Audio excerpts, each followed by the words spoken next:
ماینکرافت. اما امروز اومدیم با یه چالش جدید. امروز با 2 نفر اومدیم بازی کنه که یکی برادرمه، یکی هم کریپر کرافته. چالش ما اینه اگه کسی از این بدراکا بیفته پایین میبازه. هممون از 3 تا جون داریم. قراره که همدیگه رو بندازیم پایین. خیلی خوب، بریم. بخوام بلان بزنمت. چرا نمیزن؟ نه. خیلی خوب، اول که من باختم بریم سراغ چالش دوم. اون چی افتاد؟ کریپر کرافت بود؟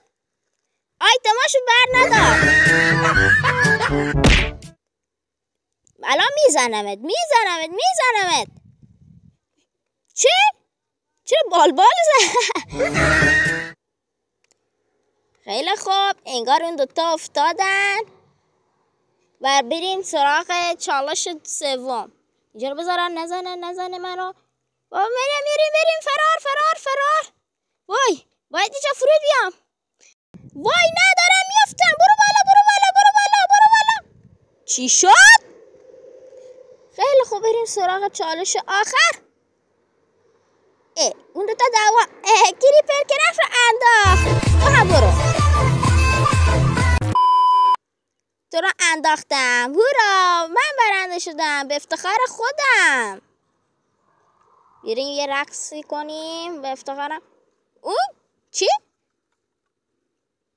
نه بابا، خیالاتی شدم. ببینیم چی؟ تو زنده کریپر کرافت؟ ها، این زنده است، نیفتاده. وای چه اینجوری داره پرواز میکنه؟ چه مرگشه؟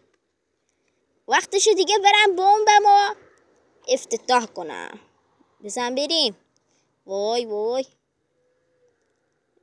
خب، بمبمو میذارم و فرار کنم. حساب تو میرسیم بمب من. کریپر کرافت فرار کن.